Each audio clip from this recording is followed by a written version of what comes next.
Nós tivemos uma semana turbulenta aqui no Brasil no que diz respeito às discussões políticas econômicas. E é claro, a gente chega na sexta-feira passando a limpo tudo que a gente observou desde o início das discussões sobre reoneração dos combustíveis lá no começo da semana e chegando a este fim de semana já com um cenário mais bem delineado do que o país atravessou nos últimos dias. Por isso a gente convidou para os bastidores do poder desta sexta-feira, para uma geralzona da semana, conosco Gessner Oliveira, economista da Gol Associados, professor da Fundação Getúlio Vargas, mais uma vez conosco aqui nos Bastidores do Poder. Gessner, seja bem-vindo mais uma vez. Você sabe que você tem carteirinha aqui nos bastidores, né? Tudo bem? Um grande abraço para você, Gessner.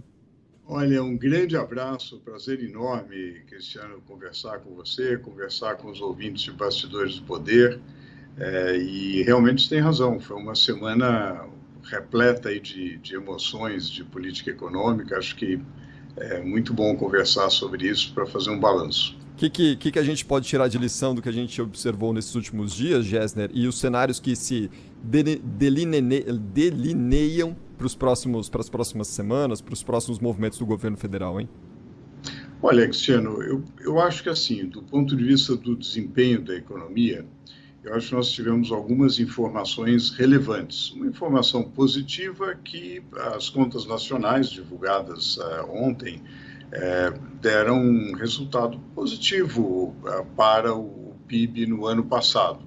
É claro que a gente está olhando pelo retrovisor, um crescimento de quase 3%, 2,9%. Esse é o meio copo cheio dos dados das contas nacionais que foram divulgados. O meio copo vazio, Cristiano, é que o último trimestre houve uma queda do PIB, mostrando que a economia deu uma desacelerada e as projeções para esse ano são de um crescimento menor, um crescimento possivelmente próximo a 1%, que é bem baixo, né? Mal dá para cobrir o crescimento da população. Então, realmente, há uma preocupação com o vigor no crescimento da economia, mas, por outro lado, no mercado de trabalho, a situação tivemos dados positivos. Não vou dizer que a situação é boa, mas tivemos dados positivos, como a queda da taxa de desemprego, 7,9% de taxa de desemprego. Nós, obviamente, gostaríamos que fosse até menor, mas, de qualquer maneira, a gente realmente superou aquele choque da pandemia e a economia deu uma recuperada. Agora, olhando para frente, é que há a preocupação. Como você apontou bem, a gente abriu a semana com uma grande dúvida: o que seria feito em relação aos combustíveis, né? Acho que houve um lado positivo, para continuar no meio copo cheio, meio copo vazio. O meio copo cheio é que o governo acertou ao reonerar os combustíveis e garantir que houvesse arrecadação, porque nós não estamos numa situação de abrir mão de arrecadação, porque há um desequilíbrio nas contas públicas e é preciso dar um sinal claro de que esse desequilíbrio nas contas públicas vai ser enfrentado. Então, era importante voltar com os tributos federais e ter um volume de arrecadação que, se não resolve o problema, pelo menos atenua o problema. Ainda há uma expectativa, e isso é uma coisa urgente, de uma proposta de regra fiscal que permita dar um sinal claro, falar assim: olha, nós teremos disciplina fiscal e vamos tentar reequilibrar as contas públicas. Então, esse lado foi um lado positivo. A equipe econômica, o ministro Haddad em particular, venceu o braço de ferro contra uma pressão política forte do Partido dos Trabalhadores e, em particular, da presidente do Partido dos Trabalhadores, propondo que não se voltassem com os impostos, etc., que daria um sinal muito ruim do ponto de vista de política econômica. Então, esse foi o lado positivo. O lado negativo foi decidir taxar a exportação, que não em geral, salvo em situações muito excepcionais, não é uma boa política taxar a exportação. Então, a forma pela qual se decidiu complementar ali a arrecadação, são cerca de 6 bilhões de reais derivados aí de um imposto de exportação, não foi uma boa solução, gera incerteza em relação a investimentos na cadeia de óleo e gás, gera um certo incômodo e uma apreensão se não poderia haver imposto de exportação sobre outros produtos no futuro, aí não foi uma boa solução. De qualquer maneira,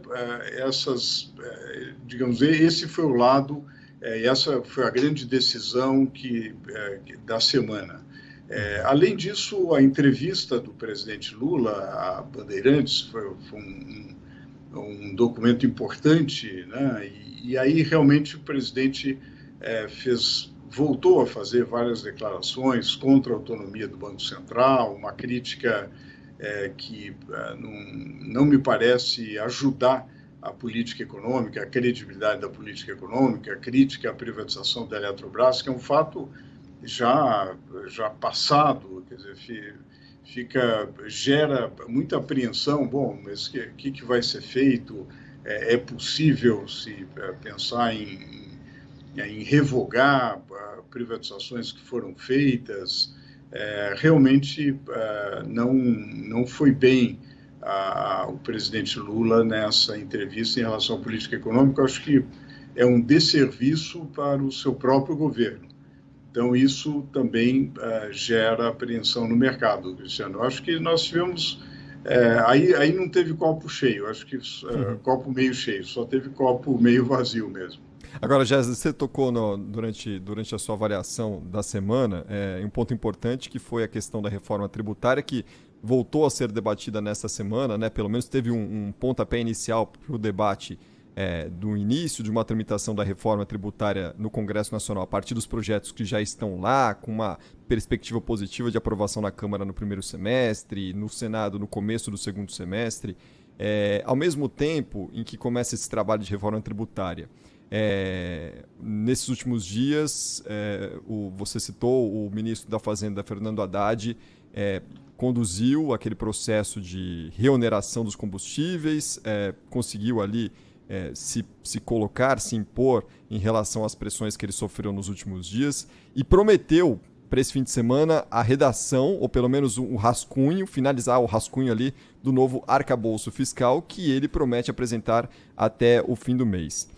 Com esse cenário, essas movimentações do Haddad, ele vai ganhando estofo para conduzir esse processo e acalmar as desconfianças que existem ainda por parte de alguns setores em relação ao governo Lula? Olha, eu acho que ele tem feito movimentos na direção correta e tem feito declarações que vão no sentido do bom senso, de que, olha, nós precisamos ter uma nova regra fiscal, o governo vai sim procurar eliminar o déficit primário e vai procurar ter responsabilidade fiscal. Isso é positivo, ele tem feito isso. O que preocupa é que, digamos, ainda não foi apresentada a proposta. Eu acho que é correto ele dizer que será apresentado. Ele falava em uma proposta até abril, depois antecipou para março. Eu acho que isso é positivo. Tenho a impressão, Cristiano, que a reforma tributária, que é algo importante, é algo positivo, realmente é uma coisa para médio prazo. Não acredito que vá, por mais que se diga que é prioritária, etc., é algo extremamente complexo, que pode ser iniciado esse ano, mas eu não esperaria grandes resultados no ano de 2023. O que precisa mesmo até meados de abril, por ocasião da Lei de Diretrizes Orçamentárias, ter uma nova âncora fiscal, uma nova regra fiscal. Eu acho que é ótimo que o ministro da Fazenda está se dedicando a isso. Eu acho que essa é a grande urgência e prioridade. São aqueles temas que são prioritários e urgentes. Então, não tem dúvidas, tem que fazer. A reforma tributária, eu diria que é prioritária.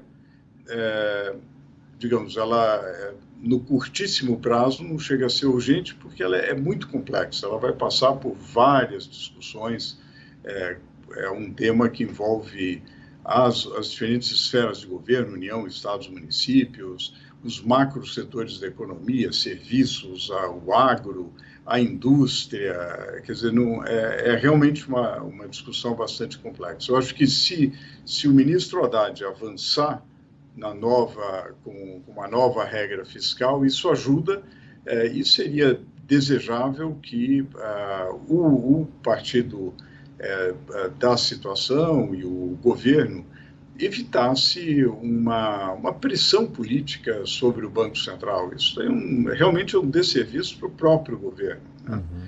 Porque, no fundo, você tem uma lei aprovada pelo Congresso, a autonomia do Banco Central.